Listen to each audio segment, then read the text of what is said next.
And call the Senate to order. Sergeant Arms will please secure the chamber doors.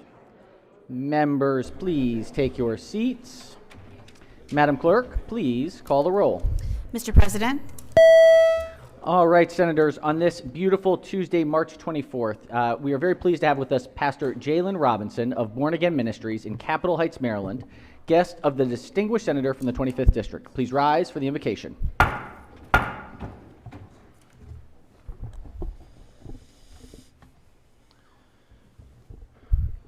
Let's look to heaven. We acknowledge in this moment the God who sits high above all powers that exist on earth. Despite your almighty power and unmatched holiness, you are still the God who intentionally and carefully visits the affairs of your tainted creation. You ordain both the things that bring smiles to our faces and tears to our eyes. For it all, we give you praise and thanks.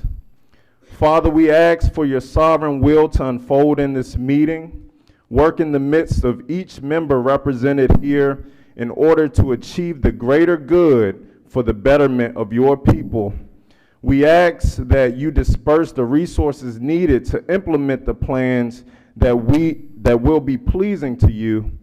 We understand we are imperfect and can't always plan for what's around the corner. But we too understand that you know the beginning from the end. We trust that you will use even our mistakes to accomplish great things. So bless us now and bind us together for the good purposes of your people. And through it, may your name receive glory. In Jesus' name, amen.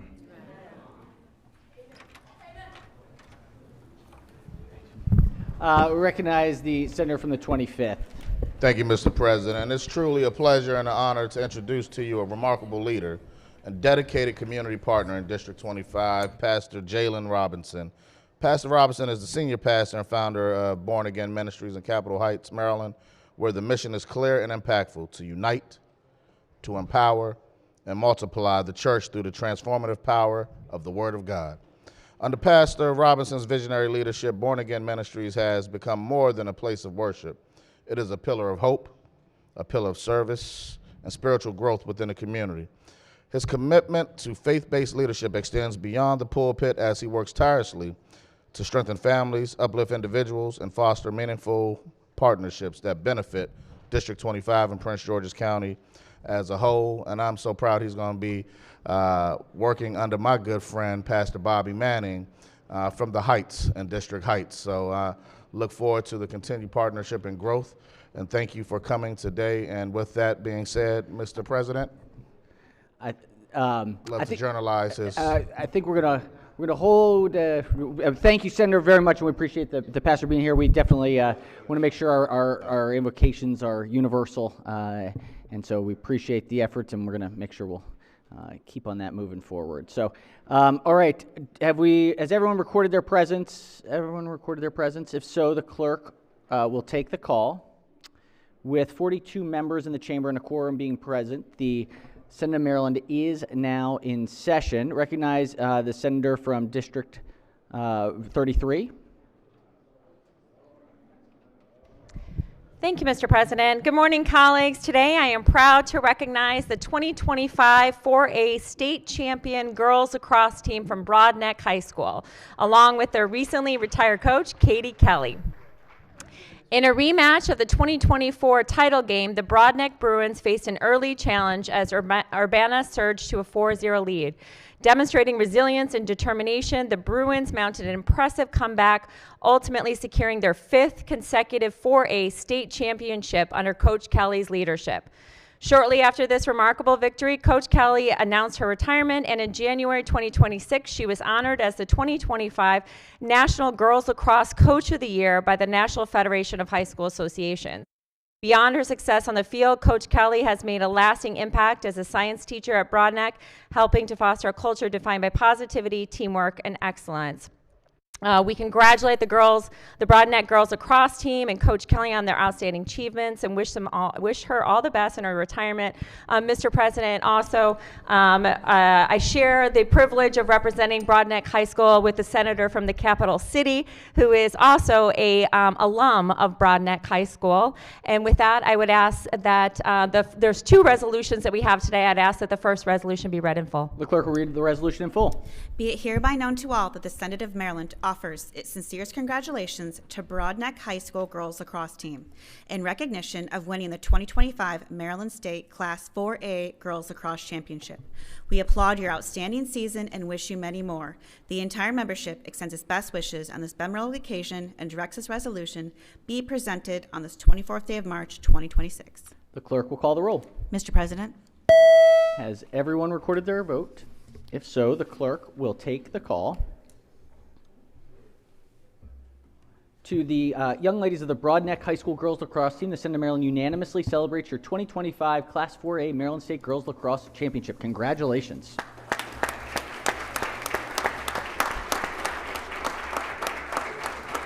But wait, there's more. Recognize the senator from the 33rd. And Mr. President, I would ask that the second resolution in honor of their beloved Coach Kelly be read in full. Clerk will read the resolution in full.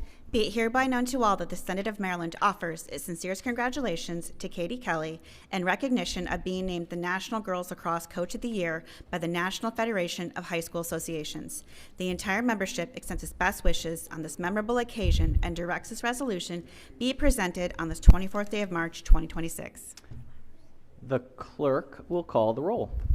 Mr. President, Has everyone recorded? We got everyone? Thank you all. Good teamwork there. Clerk will take the call.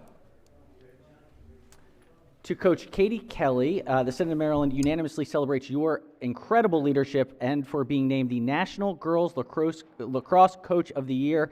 That is a phenomenal accomplishment. We thank you. Congratulations.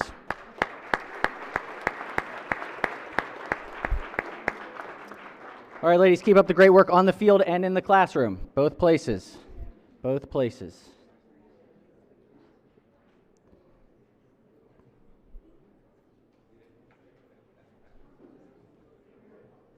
Thank you. Thank you all. All right, next we have another set of champions. We'll recognize the senator from the 45th. I appreciate Senator from that, East Mr. Baltimore. President. I appreciate that, Mr. President.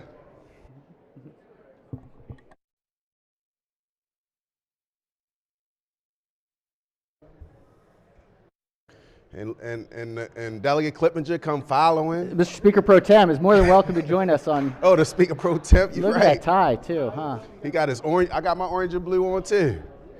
Mr. President, today I get the phenomenal opportunity to just celebrate a group of young women that have done so phenomenal. I think it's appropriate if I start with the coach. Coach Kendall Peace, my guy just told me class of 97. I was like, hey, I know Peace. 96, class of 96. But Coach Peace just, y'all, she just got Coach of the Year. She's pouring so much into these young women, and it's not just into these young women that we see in front of us, but more importantly, just the city, just the morale of the city from what she's doing, and just doing for the game of basketball. And I think that you all would agree. Mr. President, if I could read their names. To London Elliott, Player of the Year, I believe. I saw it on my Instagram.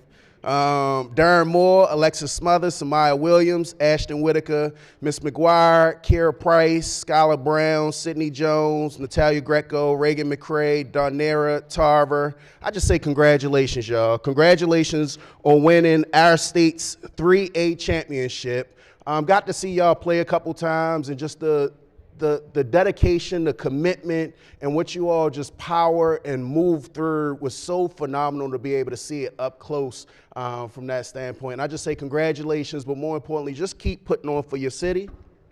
I think about all those seniors that's sitting right here. I just say to each and every one of you, continue to walk in towards your greatness. It's important for us as adults to speak life into our young people. I know that Coach Peace does it, not just 2 times a week, 3, 4 times, making them practice. But more importantly, I know y'all are going to do great things. So continue to do great things and continue to lead for our city. If we can, give them a round of applause. Thank you, Mr. President. One of those names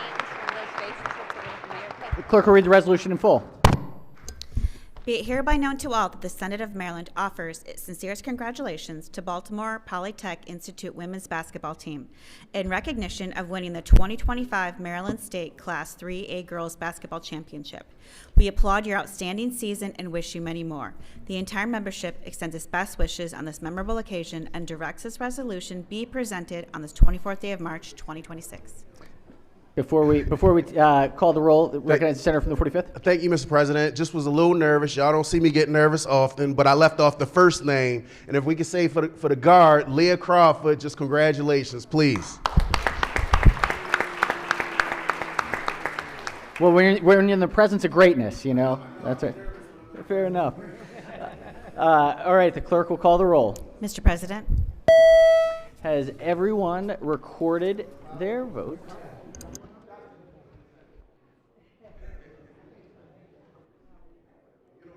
Look at all these polygrads. It's like overwhelming here. Right, the clerk will take the call. To the young women of the Baltimore Polytechnic Institute women's basketball team, congratulations. The Senate of Maryland celebrates your 2025 Class 3A Maryland State Basketball Championship. Well done and congratulations.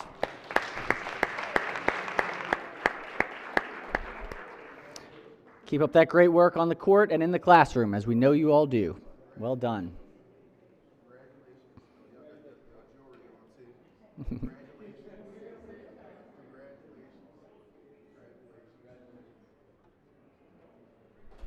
It's hard to hold back these proud polygrads, you know? It is.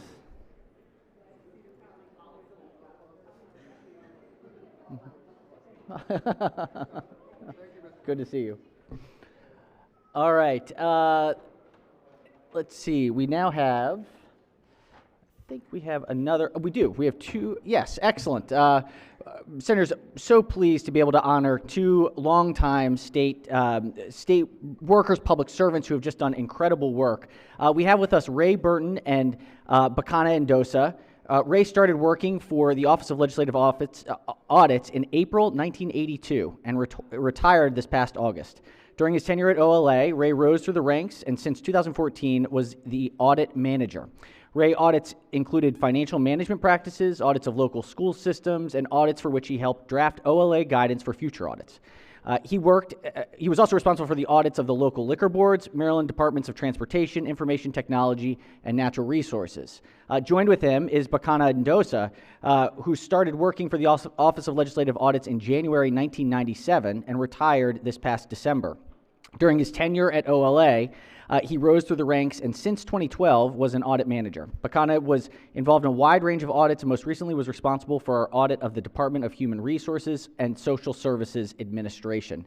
We are so deeply thankful for their work and their service to the state of Maryland. We are better off because they were a part of our past and future. And so with that, we'd ask the clerk to read the resolution in full. be it hereby known to all that the Senate of Maryland offers its sincerest congratulations to Ray Burton and Bakana Endosa in recognition of your retirement after many years of exemplary service as auditors with the Department of Legislative Services. The entire membership extends its best wishes on this memorable occasion and directs this resolution be presented on this 24th day of March, 2026. Clerk will call the roll. Mr. President, Has everyone recorded their vote? Does anyone wish to change their vote? All right, the clerk will take the call. To Mr. Ray Burton and Bakana Endosa, the Senate of Maryland unanimously celebrates your years of service and thanks you for your service to the state of Maryland. Congratulations.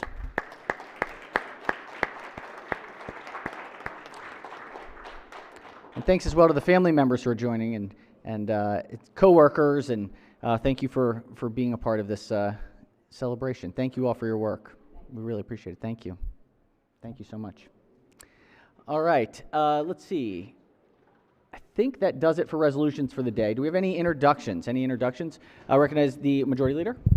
Thank you, Mr. President. I have a group of students here from Forest Oak Middle School in Montgomery County, my district. I think there they are. Behind us. Wonderful. Just stand so we can recognize you. Excellent. Welcome. Thanks for joining us today. Welcome to Annapolis.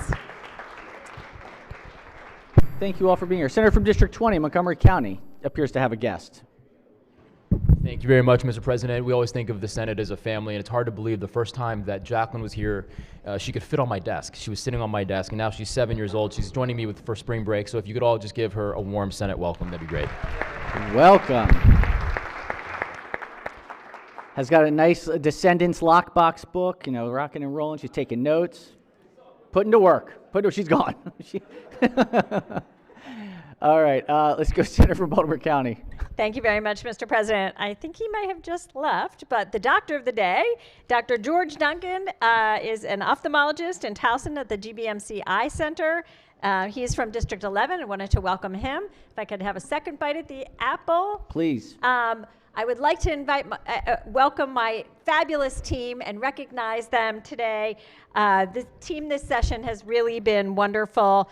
We have a combination of fellows and interns, and my staff, Riziki Covington, Mark Levan, Corinne Weissman, and our Washington College intern whose birthday is today, Ellie Cordillo. Excellent. And Moriel Schechter, who works for me from College Park, and then my fabulous team who are here year in and year out, Janet Ekman and my chief of staff, Maura Dunnigan. So just want to thank them and welcome them. Welcome, and happy birthday to our member. Yesterday, I almost made the joke that we have not had any Doctor of the Day from District 11, and here we are, the day after. District 11 is well represented with our doctors. Yes, Senator from Capital City. Thank you, Mr. President. I do have a special guest joining me on the floor today. It is Women's History Month, and so I'm proud to be joined by a truly trailblazing woman that's here with me today. I'm honored to introduce Karen Timer Brown, who is the president and CEO of Historic Annapolis. Under her leadership, Historic Annapolis serves as the custodian of key historic sites here in the city of Annapolis, including the William Peka House and Gardens, the James Bryce House, and the Shiplap House. They are fulfilling the mission to preserve and protect and connect people to Annapolis's rich heritage and built environment. Through her vision and dedication and leadership, Karen inspires our community and ensures that our history continues to guide and enrich generations. Karen is celebrating 20+ years of leadership in historic preservation and urban policy. She is also a past commissioner of the Annapolis Historic Preservation Commission. She is a lifelong Annapolis resident who is committed to family and community. If Historic Annapolis sounds familiar to you, I know it sounds very familiar to our capital budget chair, because Karen's organization will be shepherding $1.3 million in capital funds in our budget for the renovation of those properties. The personal connection I share with Karen is that we both followed men in our positions who were very large in personality, large in stature, and large in their ability to produce results. And so we as women coming into our various roles and positions, we also want to be large in our ability to deliver in the roles that we have. So Karen, we salute your leadership. Colleagues, please give her a warm Senate welcome. Thank you. Thank you, Senator. So great to see you. Thanks for your amazing work. We thank you. Yes, Senator from the 45th. Thank you, Mr. President. Colleagues, one of the things that I try my best to do is stay in one of my schools at least once or twice a week, just to make sure that I'm staying in proximity to just the issues and things or challenges that we may have. Today, I'm joined by Savannah Joseph. A couple months ago, I went to Woodlawn High School, and they was able to speak with those young folks over there. She's in the 10th grade. Savannah asked if she could shadow and see what does a senator do for the day. So if we can give a round of applause for my shadow today, Savannah Joseph, right behind me, and she's standing. Welcome. Thank you for joining us today. Senator from the 37th. Thank you, Mr. President. I have an announcement to make on behalf of a member who's not able to be here, so permission to use. Please, Senator, may proceed. So on behalf of the Senate of Maryland, we want to welcome the guests of Senator Benson, District 24. There are some students from government class from Charles H. Flowers High School from Prince George's County in the balcony, either above or behind me, I'm not sure, but if we could give them a warm Senate welcome on behalf of Senator Benson. Thank you, Senator. Now I have two more. I have 3 bites. Senator, may Two proceed. more. The panoramic photo currently in the Senate lounge. The last day to place your order is Friday, March 27th for the group rate. You can probably place it later, but if you want to get the group rate, you need to place your order before March 27th. That is, and please see Joy Walker in the Senate President's office to submit your order. So colleagues, make note of that because that time is ticking. And it is I Week. It is I Week. So if anyone would like, you can go downstairs in the State House and get a quick eye exam. I heard it is spectacular. So those are that's the wrap up on the announcements. Yeah. Well done. Well done. All right. Excellent. Thank you, Senator. Thank you for that announcement. And eye exams available for all. All right. Let's see. Any other introductions before we jump into the work today? If not, so we consider the reading of the journal from the prior legislative day. Are we ready on the? No? Okay, we're good. All right. Let's go ahead and go to our layover calendar, number 38. Clerk will read the bill. Senate Bill 283, the President, Maryland Consolidated Capital Bond Loan of 2026. The question is the adoption of the committee amendments and the favorable report. All right, question before the body is on the 291 amendments, recognizing the Capital Budget Subcommittee Chair. Thank you very much, Mr. President, colleagues. Mr. President, members of the Senate Budget and Taxation Committee recommends 291 amendments to the Senate Bill 283. And again, these amendments are a reflection of what our values are and what our intent is to fund critical areas of our state. These amendments are indicated in the committee reprint and described in the committee report that were available on Monday. Colleagues, this is really kind of what I'm going to be following, this one right here. The committee took action that are fair, balanced, and ensure the capital budget invests in all regions of the state. Again, focusing, Mr. President and colleagues, on three core areas: jobs, infrastructure, and reliability. In approaching our work, we ensured that we addressed the state's infrastructure needs, created tens of thousands of direct and indirect jobs, assisted our communities, higher education institutions, hospital, local government, and nonprofit organizations, all while ensuring that we remained within our debt affordability limits in accordance with the Spending Affordability Committee. As has been in practice in the past, we will introduce amendments in groups. After describing the amendments, I will then move for each group to be adopted. If any member has concerns about a specific amendment, please ask to have that amendment separated for debate.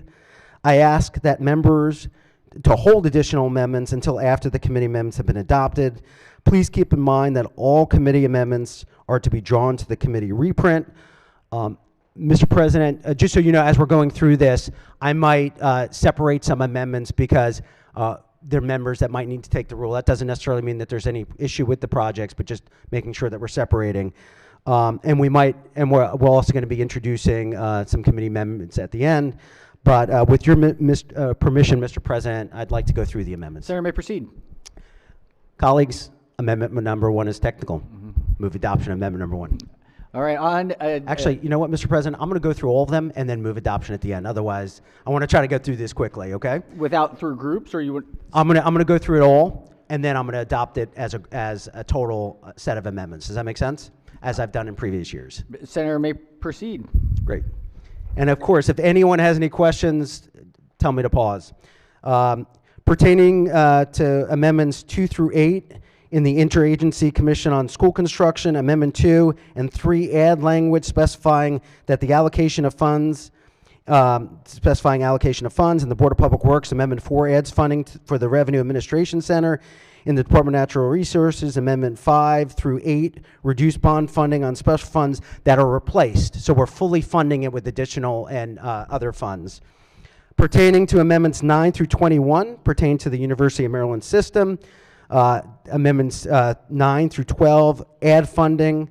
In the Higher Education Commission, Amendments 13 increases funding for a new project. In the Department of Housing and Community Development, Amendments 14, 16, 18, and 19 restrict funds for specified projects. Amendments 15 and 17 increase and restrict funding for specified projects.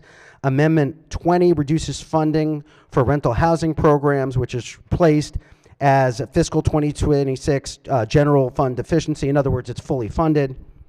in the upcoming budget. And in the Maryland Environmental Service, Amendment 21 reduces funding, which is again replaced by additional funding.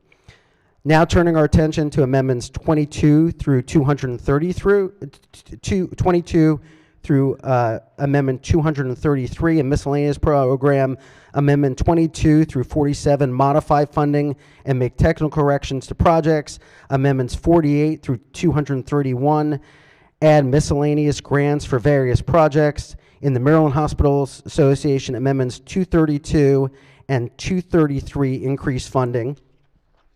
Turning our attention to Amendments 233 through 235. Amendment 234 adds local Senate bond initiatives. In the local jails and detention center, Amendment 235 adds funding for one project. Amendments 236 through 291, amendments 236 through 271 amend prior authorizations to modify projects, deauthorize funds, or extend termination dates. Amendments 272 through 291 add pre-authorizations for fiscal year 28. Before moving adoption of amendments 1 through 291, I'd like to separate, please, amendments 30, 35, 46, and 241. Amendments 30, 35, 46, and 241. And with those separated, I move adoption of the committee amendments. All right, the the chair has moved for the adoption of amendments 1 through 291, but not 30, 35, 46, and 241, which we will take up independently. Any discussion of the amendments? Any objection to those amendments? Without objection, amendments 1 through 291, but not 30, 35, 46, and 241 are adopted. Let's now take up amendment number 30. Thank you very much, Mr. President. Amendment number 30 deals with the Johns Hopkins data science and computing. I need a roll call in order for members to take the roll. All right, this is amendment number 30. Any discussion? If not, the clerk will call the roll. Mr. President, Has everyone recorded their vote? Anyone wish to change their vote, explain their vote? If not, the clerk will take the call. With 42 votes in the affirmative, the amendment is adopted. Next will be Amendment 35. The chair will explain the amendment.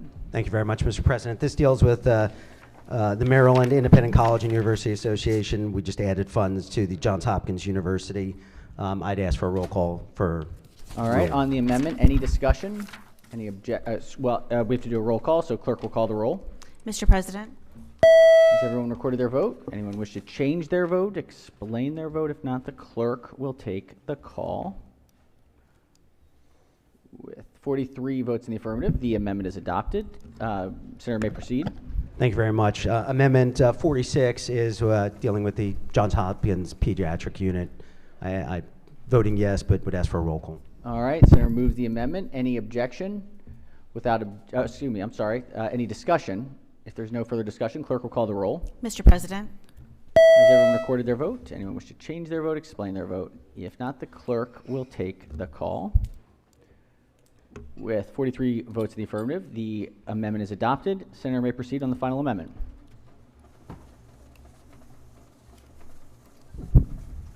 Thank you very much, Mr. President. Amendment 241 is dealing with the Maryland Center for Cell Therapy Manufacturing, Johns Hopkins. I'd ask for a roll call. All right. Question is on 241. Any discussion? If not, clerk will call the roll. Mr. President, Has everyone recorded their vote? Anyone wish to change their vote, explain their vote? If not, the clerk will take the call. With 43 votes in the affirmative, Amendment 241 is adopted.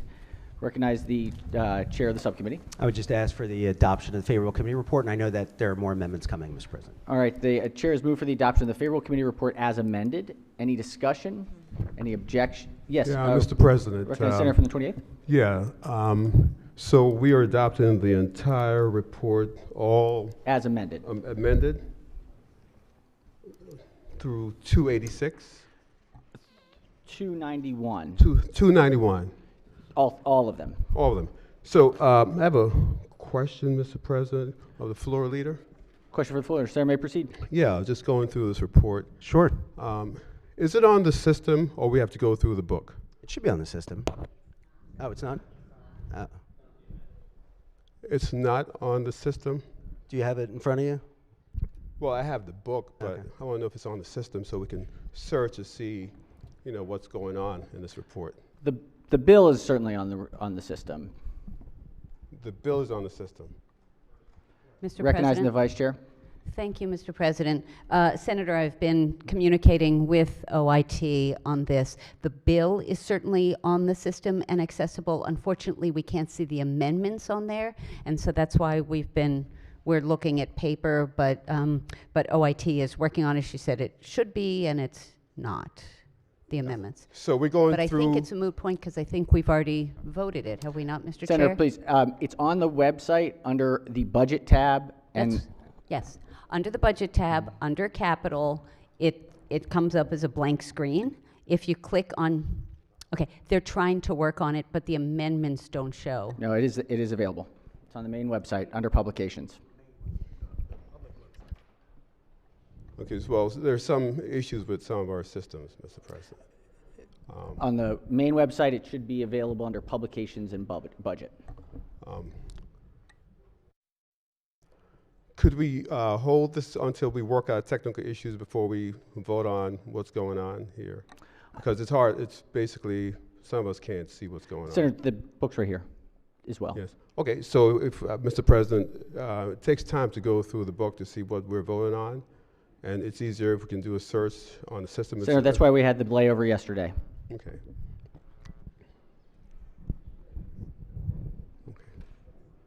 So we were here yesterday, took it up, it was introduced, the chair introduced it yesterday, it was Right. laid over for time. Okay. So would it be possible to get, so for us to fix the system so it's easily on the system so we can see what's going on? Senator, With the it's- amendments? we don't hold for it not being on the system when we have it in front of us. Yes, okay, with the amendments. Okay.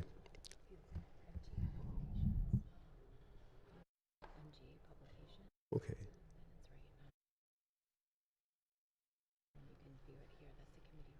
Okay, great, thank you. So yeah, it's very fragmented, Mr. President, and going through documents here that is not clear. How to proceed, we're not sure, because for those listening at home, there are some individuals helping other members navigate what we're voted on. And so it just seems very much convoluted at this point. Just to be clear, Just- Senator, the documents were provided to all senators yesterday. So for those senators who were here in attendance yesterday, these documents were provided. Right, understand. It's about, okay. I'm sorry? You can show me? Okay, so could we have a 10-minute pause with this process to? for us My to sense know? is that the bodies would choose to move forward. Check with the chair. Mr. President, I've been working on this since 7 a.m. I mean, and yesterday, I mean, we laid it over. I've been available for the last 3 months, so I would say this is the capital budget of the state of Maryland. We need to go. Okay, all right, then we will go then. All right. Understood. So with, the convoluted process, I have a question, Mr. Floor Leader, on Amendment 264.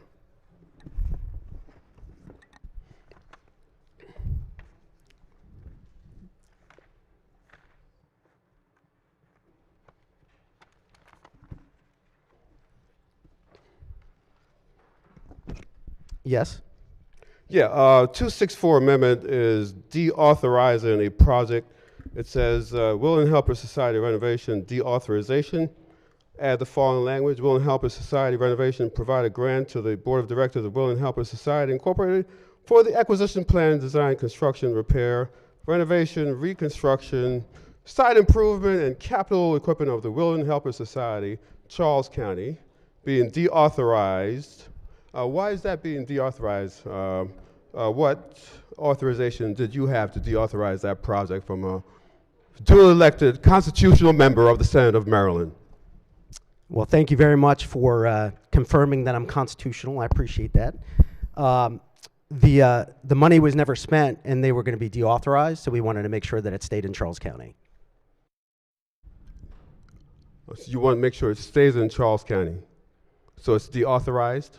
It was expiring, so the funding was going to be lost, so we made sure, the committee made sure that it stayed in Charles County, but they had never spent any of the money, and they were going to lose it.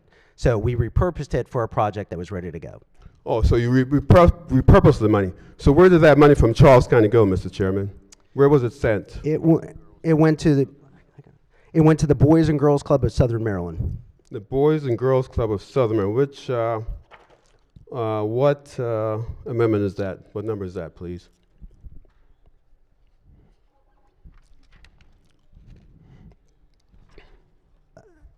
Let's see.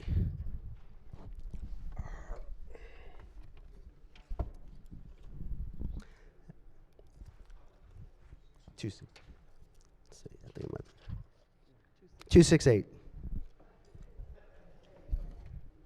It went to Amendment 268.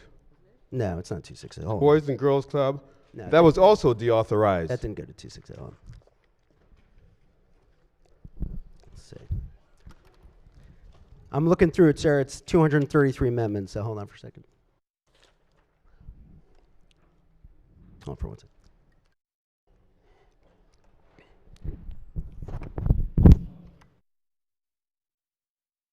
Just finding you the amendment number. Well, it's good to have you here. 226.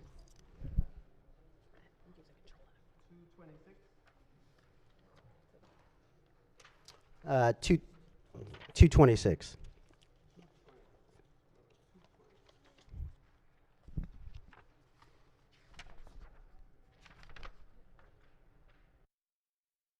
Uh, 227. It's on page 148 of the book you have. 148. Page 148.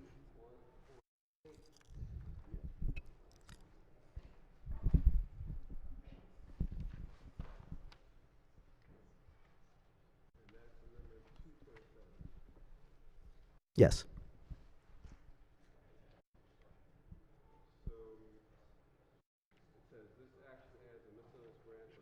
Boys and Girls Club of Southern Maryland project.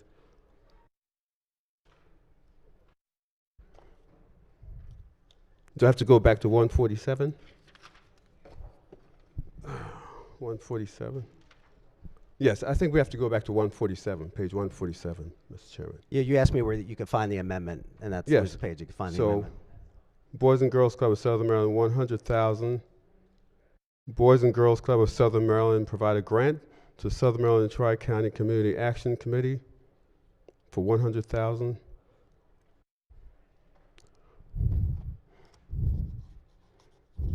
That's Amendment 226. And so, is it 226 or 227, Mr. Chair? 227. 227. So, is that the 600,000? That's the 100,000. 227. Okay. The 100,000. So you move money from Charles County to St. Mary's County, 227. Is that what you're saying, Mr. Chairman? Because this says on page 147, Boys and Girls Club, 100,000. Boys and Girls Club of Southern Maryland provide a grant to the Southern Maryland Tri-County Community Action Committee for the acquisition, plan, design, construction, expansion, repair, renovation, reconstruction, site improvement, and capital equipment of the Carver Center Boys and Girls Club, St. Mary's County, 100,000. Is that correct, Rita, Mr. Chair? Mr. Floor Leader? That looks like, yeah, I mean, I think you're reading it correctly, so. So you moved the grant from Charles County to St. Mary's County, Mr. Chair. That looks like what the committee supported, yes. So what is the normal process, Mr. Chair, of reauthorizing funds that are assigned to one legislative district? What is the usual process for that? Well, I mean, again, it's statewide, right? So we're investing in all parts of the state. So money doesn't necessarily belong to one jurisdiction. It belongs to the people of Maryland. And what we're doing is, as a committee, is we're looking at where the priorities are and investing in those areas that are needed most. And that project that was funded before wasn't utilizing the money, which is problematic. And there's plenty of areas that do need to use the money immediately, and we wanted to make sure that we invested in that quickly. Now, certainly if the project that wasn't spending any money and not moving on the project at all needs money in the future, I'm sure this body, and we take a one Maryland approach, I'm sure that we will actively try to do what we can to invest in that if they're ready to go. I could just tell you that this other project is ready to go, and so is the Senate of Maryland. Well, I can tell you, Mr. Chairman, that project at the Will and Helper side is being moved. Just a few months ago, the architectural work on that project was authorized by the General Services Administration just a few months ago. So that money is being used and is being utilized. As you can see in this amount that was authorized in previous years, it's drawn down. So it was being drawn down. So you say it's not being used. Did you consult the senator from 28 to see what's going on with this project, Mr. Chair, before you deauthorized it? I mean, I certainly am available. I just No, the question is, did you consult the senator from District 28 about this project that was authorized by law by the senator from District 28, duly elected constitutional officer in the Senate of Maryland? I mean, I consulted the Senate of Maryland, and this is what the committee decided to do. Okay, so you did not talk to senator from District 28 about this project, which you chose to deauthorize. Okay.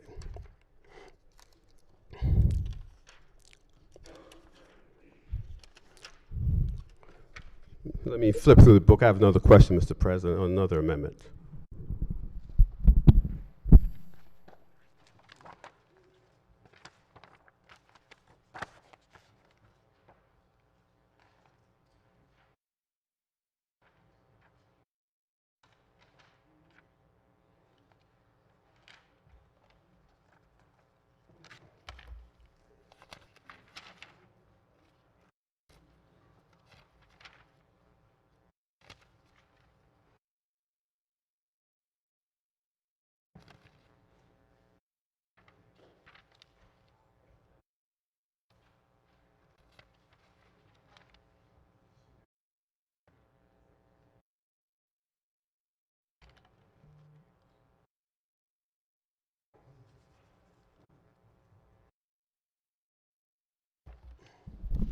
There is an amendment, Mr. President, that also deauthorizes funds from the Boys and Girls Club of Waldorf, Southern Maryland, and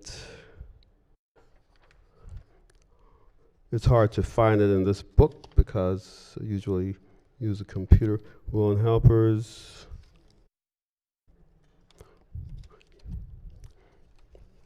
Okay, yeah, here we go. Flipping through the pages. On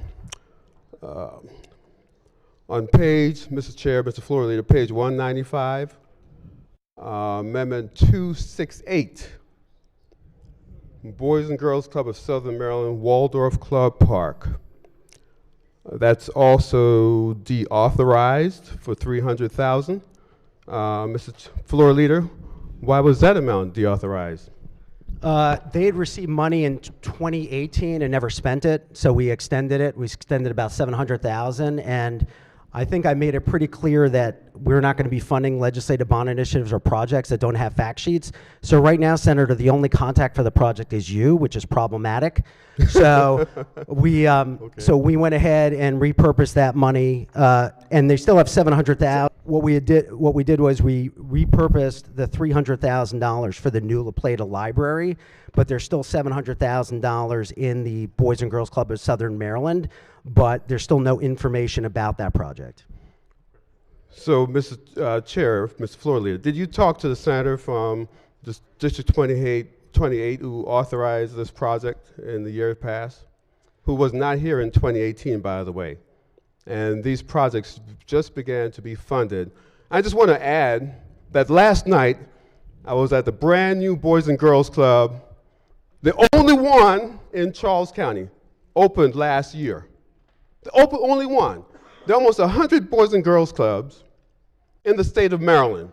And this majority black jurisdiction, majority African American jurisdiction in the state of Maryland, the first one, the very first one, opened last year through initiatives from this senator, District 28 senator, through bond initiatives, using the people's money.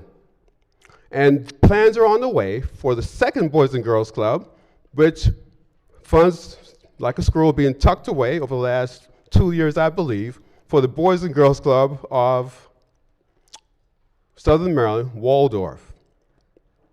And now it's being defunded, saying that money is not being used. And no one spoke to the senator from Charles County, District 28.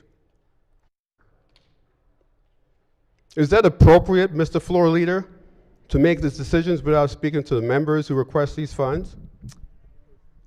First of all, thank you for the question, and I just want to make the body clear that this is, and I think the Senate President has really done a good job, and we all have, in terms of explaining that a bill or a capital project might be a senator's initiative or a member's initiative, but once it gets to the chamber, once it gets to a committee, it becomes our project, our initiatives, our bills. So this, anything dealing with Charles County or Southern Maryland or the Eastern Shore becomes our product, our product.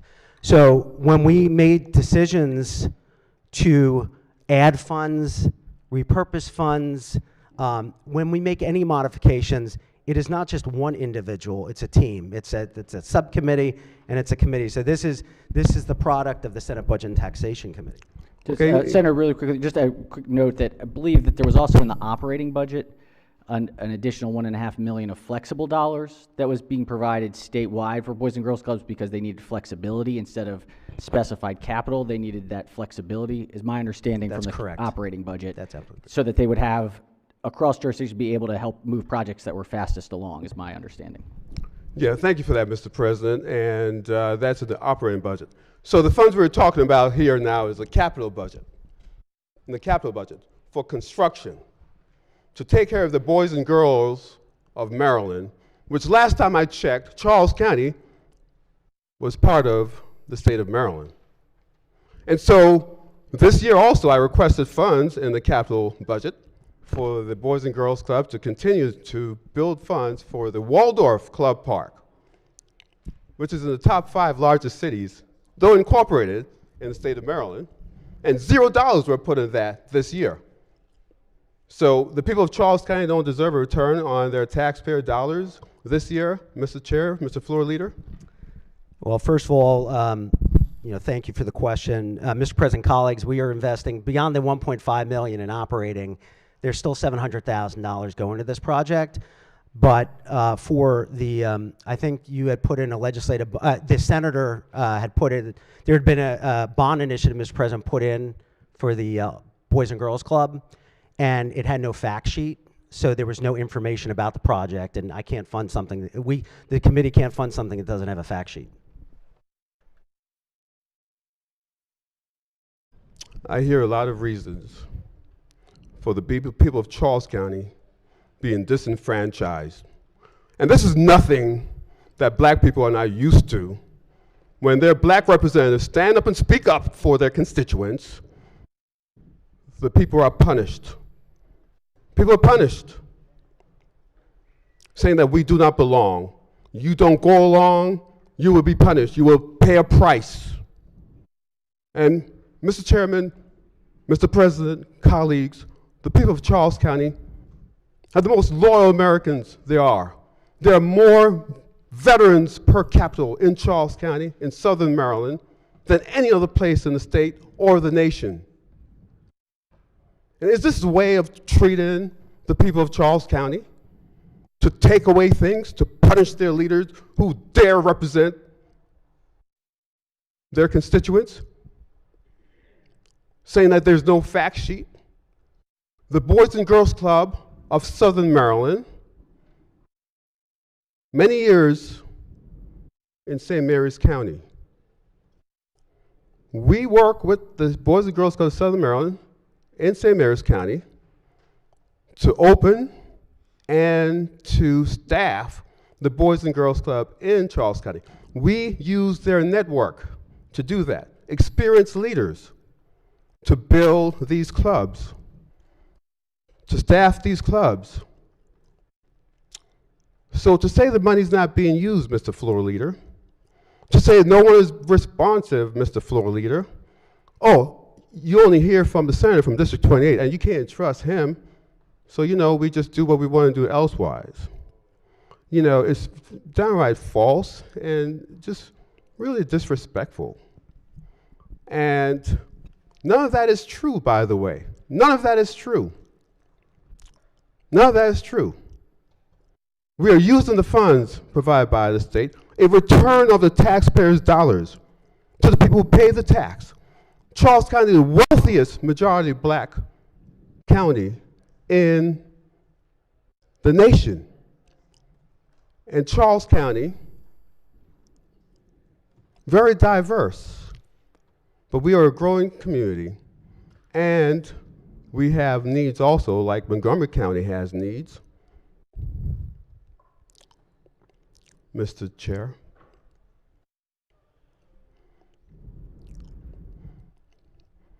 And this is something that must be rectified.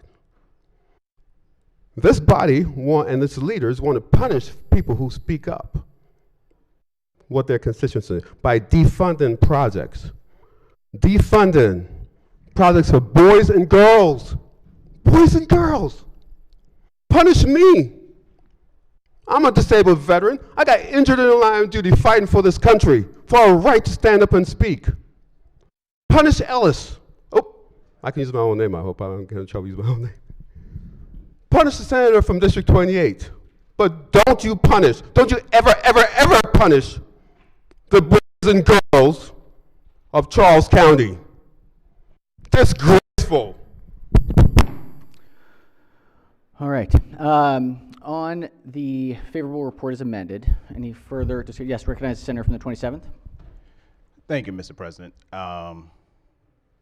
As someone that actually also represents Charles County, who also is black and also is aware of the issues in Charles County, do have some questions for the floor leader.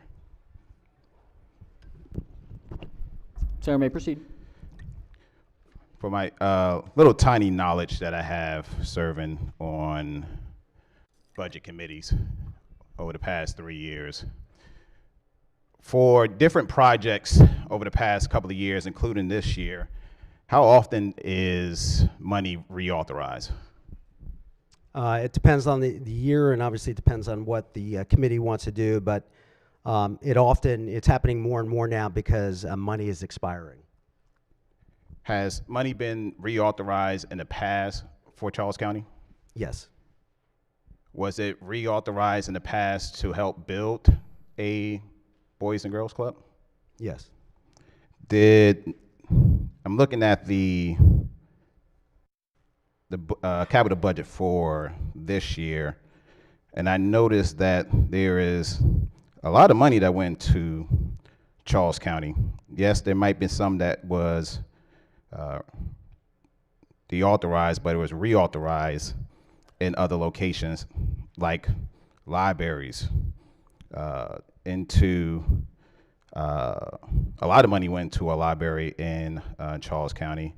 Money went into a veterans location in Charles County. Is that correct? Yes. Okay.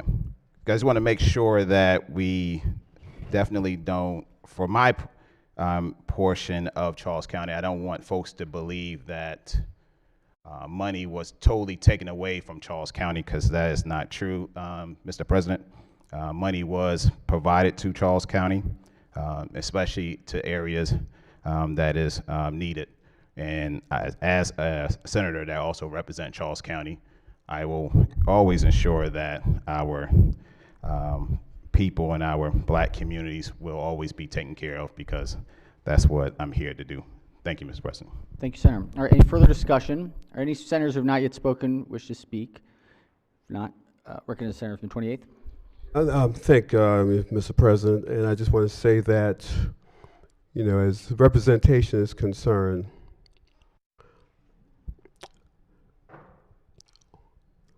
I deal with, you know, the numbers as I see it. I look in the book and I see it. Others might want to discredit what I say, but the numbers speak for itself in this book. Deauthorizing projects for Boys and Girls Club in District 28. I stand as a senator for District 28, and I'm speaking of District 28. Everyone is elected to speak for their district, and I'm speaking for District 28, which is over 80% of Charles County. Over 80%. And as a certified public accountant, I understand numbers. I see the numbers. I see the deauthorization. We have advocates for veterans. We have advocates for libraries. But who advocates for the children who don't have the lobbyists, the poor, especially the poor children? Who advocates for them? Who's standing for them? I know I am a veteran. I'm a member of several veteran organizations. I'm a member of the Disabled American Veterans, being injured in the line of duty. Member of American Legion, and they're all very strong groups, lobby groups, both federal and state level. And they have funds, they have money, and we support them, and I thank the body for that. We also have all these poor children in District 28. We're talking about the Nanjemoys of the world, which someone said the black children in Nanjemoy, which is very southern Prince George's County, and the black community in Nanjemoy have never recovered from slavery. Let me say again, never recovered from slavery. So many homes in that area does not have running water or sewage. And I represent that part of Charles County. That's why the very first Boys and Girls Club that was opened in Charles County, I made sure it's in the southwestern part of Charles County that will help these boys and girls.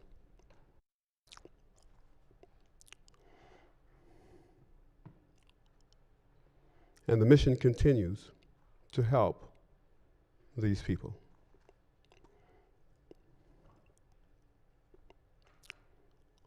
I just plead with this body. I know all my colleagues, you might not understand and accept what I stand up for and how I speak up. As a military man who literally paid, not the ultimate price, but a big price for this country,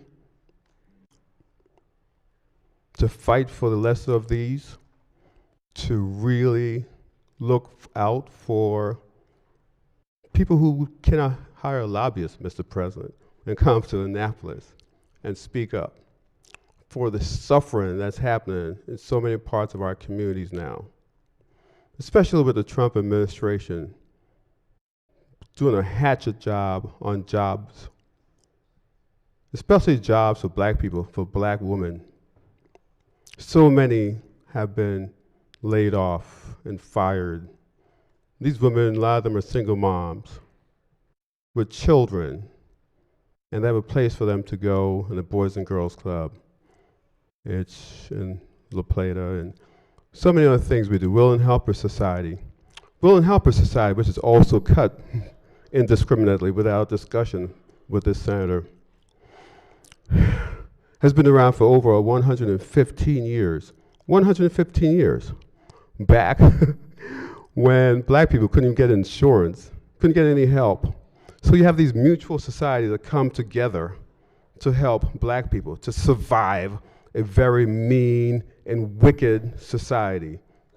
Not just to survive and to thrive. So Will and Helper Society came about to do that, to provide help and benefits. Over 115 years, and that's in the paperwork that is turned over to the Capital Budget Committee. And when I put in the bills to help them fix up that property and to renovate, they asked the question, have you ever received monies from the Maryland General Assembly? And the answer was no. Never received a dime in 115 years. We were able to do that.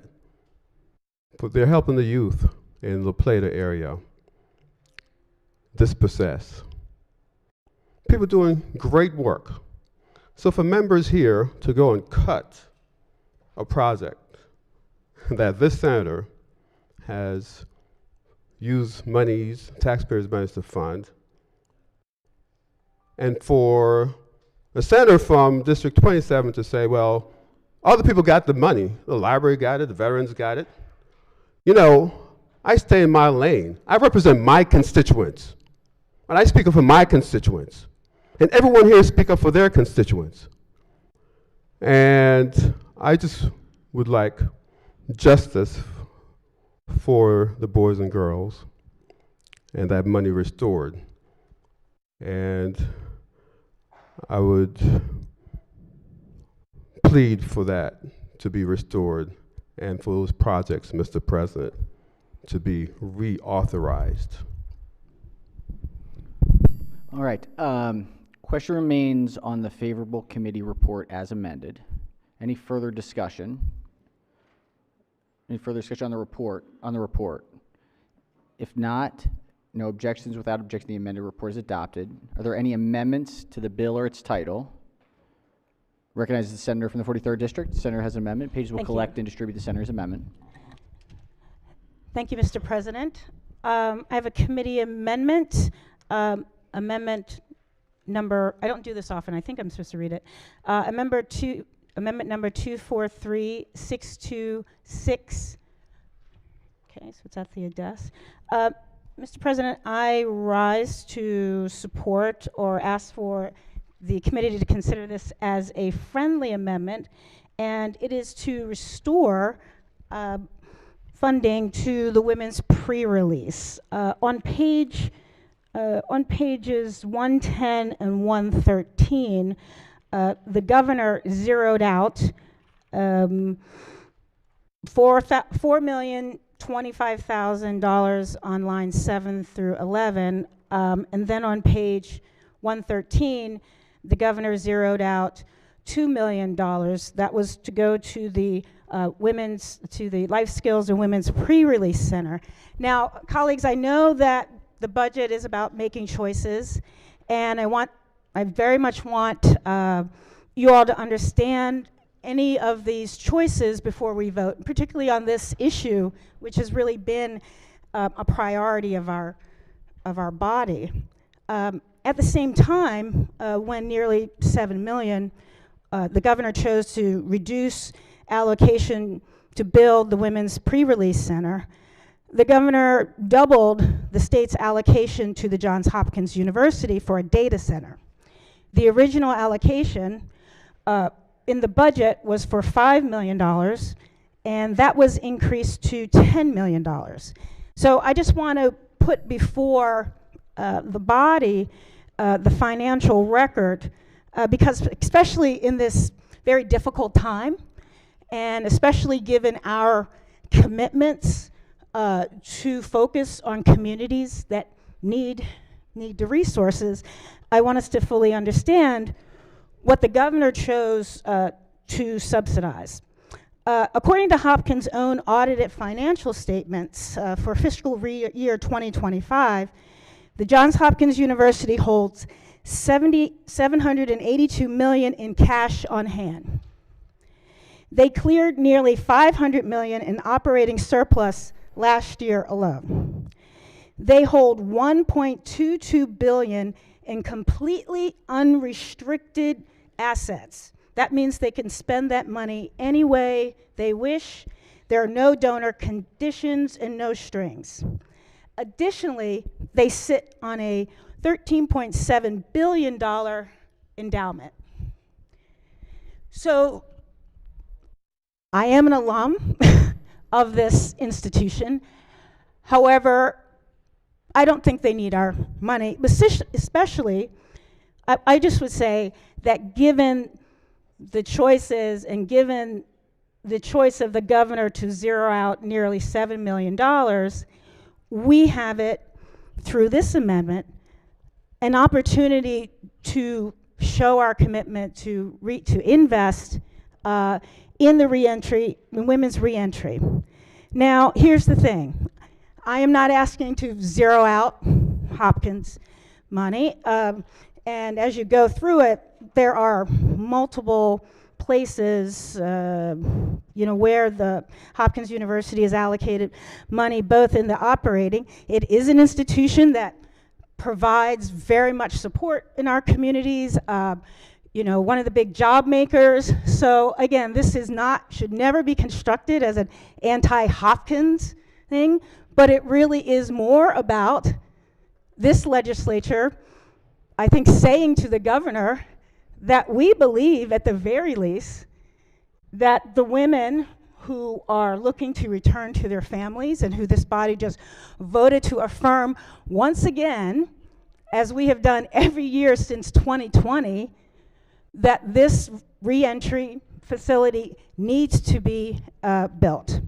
So we can fund and keep Hopkins at the $5 million, and we can restore the $4,025,000. Now, I want to thank the committee for restoring the $2 million with PAYGO funds. I know how hard that was, and that was a really good choice.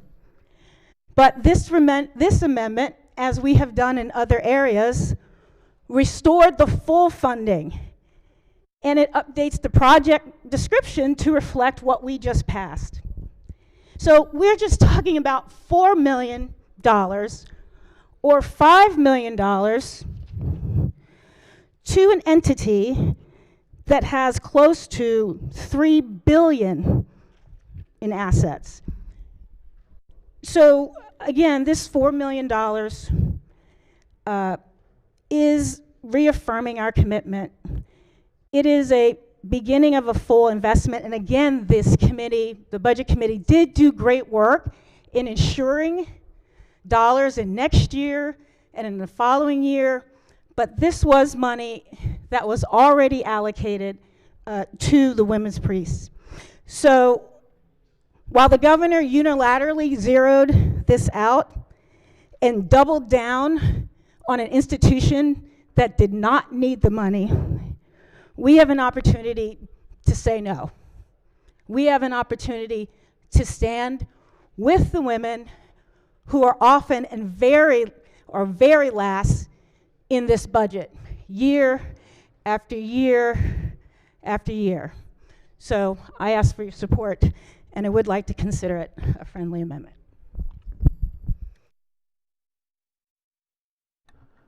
All right, on the amendment, recognize the chair of the subcommittee. Thank you very much, Mr. President. Two things. First is I would really like to thank the maker of the amendment for sharing this with the committee. Second is I wanted to both thank and applaud the senator from the 43rd District on the incredible advocacy around this issue. Part of the reason why, colleagues, we have $2 million in the operating budget around PAYGO, which is cash for this, is because of the tremendous advocacy and leadership of the senator from the 43rd District. I do think that the senator brings up some good points in terms of this being a priority, and we do have to come together and figure out how we make this work and figure out what exactly the funding looks like. We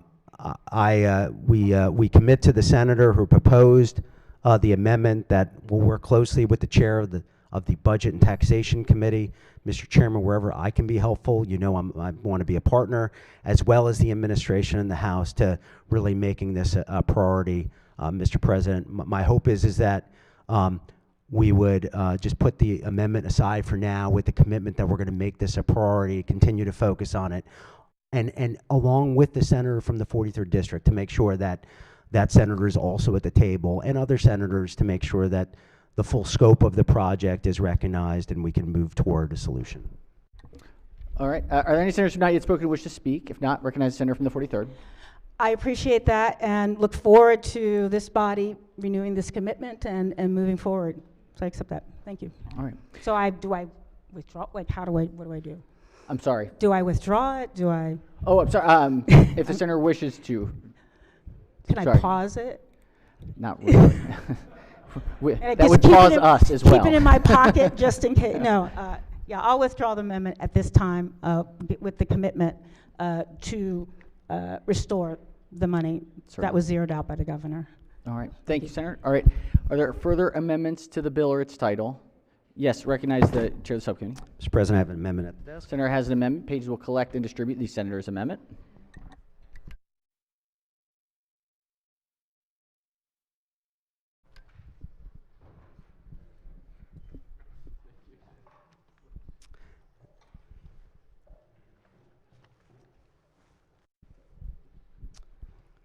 Mr. President, what I wanted to do was amendment number 1 deals with Easton High School scoreboard, and I wanted to take this time. This is all committee amendments, but I wanted to take this time, if it's okay with you, Mr. President, to yield to my good friend, the senator from the 37th District, to explain amendment number 1.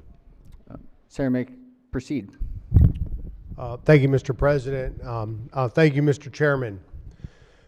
Colleagues, amendment number 1 addresses in the capital budget amendment 164. What it does is that amendment provides $150,000 to Easton High School. It's for a complete replacement of a scoreboard, and it says the Easton High School Stadium scoreboard, I believe, in amendment 164. And what we're doing with amendment 164 is we're changing the name of this project to the Darren Foxwell Stadium scoreboard. Darren Foxwell was a senior at Easton High School. He was a shining light in the Easton High School community and communities beyond, and he was a life that was taken far too soon. I can vividly remember the last time I shared a hug with him at his graduation. He was a wonderful, wonderful person who lit up every room that he entered. Naming this scoreboard the Darren Foxwell Stadium scoreboard will keep that light shining for the community at Easton High School and continue to bless us with his grace. And I'd like to thank the chair for offering this amendment, and I urge the colleagues to join together in the spirit of all the wonderful things that Darren shared with the Talbot County community, his friends, adults. He will be missed forever and remembered forever, and I want to thank the chamber for supporting this. Mr. President? Yes, recognize the chair. Oh, I'm going to yield to the minority leader, sir. Yes. Thank you very much, Mr. President. And the funeral of a high school student that just graduated obviously was very emotional. Senator from the Midshore and the Capital Budget Chair and myself were all there that day. And to see so many other elected officials and dignitaries come to show their respects for this young man was very moving. But I do want to specifically acknowledge it was right then and there that the Capital Budget Chair said, we need to do something. And we need to find a way to honor this young man, and talked with myself and the senator from the Midshore and said, we're going to find a way to do something. So I want to thank you personally for keeping that commitment and finding a very meaningful amendment and project that we can honor this young man. So thank you very much. All right, question remains on the amendment. Any further discussion of the amendment? Any further discussion? Mr. Yes. President, what I'd Yes. like to do is, if it's okay, can we do a roll call on that specific amendment? I think we'll just do a voice vote on it. Ready? All in favor of the amendment, say aye. Opposed, nay. All right, the ayes have it. The amendment is adopted. Are there further amendments to the bill, or it's? I just wanted to go ahead and explain the other amendments. Senator may proceed. Thank you very much. Amendment number 2 increases funding for Montgomery College, Rockville Theater. Amendment number 3 deauthorizes fund for prior year projects. Amendment number 4 modifies pre-authorizations for fiscal year 2028. I move the committee amendments. All right, question is on the remaining amendments. Any further discussion? All in favor of the amendment, say aye. Opposed, nay. The ayes have it. The amendment is adopted. Are there any further amendments to the bill or its title? Seeing none, Senate Bill 283 is hereby ordered printed for third reading. Madam Secretary, can we ring the bells very quickly? And can we please do a quorum call? Mr. President? Has everyone recorded their presence?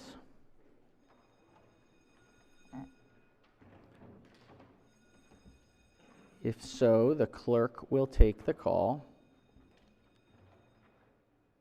With 44 members in the chamber and a quorum being present, the Senate of Maryland remains in session. We are on third reading calendar number 71. Clerk will read the first bill. Senate Bill 4, Senator Kagan, Charitable Organizations, Charitable Donation and Tax Exempt Status, Revocation, Keeping Charities Nonpartisan Act of 2026. This is an emergency bill. Senate Bill 4 is on third reading, final passage. Any discussion? If not, clerk will call the roll. Mr. President? Has everyone recorded their vote? Anyone wish to change their vote, explain their vote? If not, the clerk will take the call. With 32 votes in the affirmative, Senate Bill 4, having received a constitutional majority, is declared passed. Clerk, read the next bill. Senate Bill 769, Chair, Budget and Taxation Committee, University System of Maryland, Academic Facilities Bonding Authority. Senate Bill 769, third reading, final passage. Any discussion? If not, clerk will call the roll. Mr. President? Has everyone recorded their vote? Anyone wish to change their vote, explain their vote? If not, the clerk will take the call. With 44 votes in the affirmative, Senate Bill 769 have received a constitutional majority, is declared passed. Clerk, read the next bill. Senate Bill 947, Senator McCray, Maryland Transit Administration Reform Act. Senate Bill 947 is on third reading, final passage. Any discussion? If not, clerk will call the roll. Mr. President? Has everyone recorded their vote? Anyone wish to change their vote, explain their vote? If not, the clerk will take the call. With 44 votes in the affirmative, Senate Bill 947 having received a constitutional majority, is declared passed. All right, that does it. We are, see if we have, let's check with committees. Anything, Chair Finance? Chair, Finance will meet at 1:30 for 15 House bills, sponsor only. Thank you. All right. Tripoli? Thank you, Mr. President. Tripoli will meet at 1:30 for, again, House bill hearings from the House. Budget tax? Thank you, Mr. President. We will meet at 1:15 for hearings and voting. Excellent. Judicial proceedings? All right. Any other announcements? Joint committees, select committees, delegations, caucuses? Any other informational? Yes, Veterans Caucus. Thanks, Mr. President. Colleagues, the Veterans Caucus Breakfast with the Governor is tomorrow at 8 o'clock, and you should have gotten your invitation by 9. We're looking forward to see you there. Let's be there and be on time. Thanks. Thanks, Mr. Chair. President. Thank you. Just in case folks don't know, the chair of the Veterans Caucus cooks a mean turkey. I'll tell you. Brought some yesterday, that green machine. It's pretty unbelievable. It's one of a kind. Just a public announcement for how good it is. All right, any further discussion? All right, let's do a quorum call before we adjourn. Mr. President? Has everyone recorded their presence? If so, the clerk will take the call. With 44 members of the chamber and a quorum being present, the Senate of Maryland remains in session. Recognizing the majority leader. Thank you, Mr. President. I move the Senate of Maryland stand adjourned until Wednesday, March 25th at 10 a.m. Without objection, so ordered. Have a wonderful day, everyone. See you tomorrow.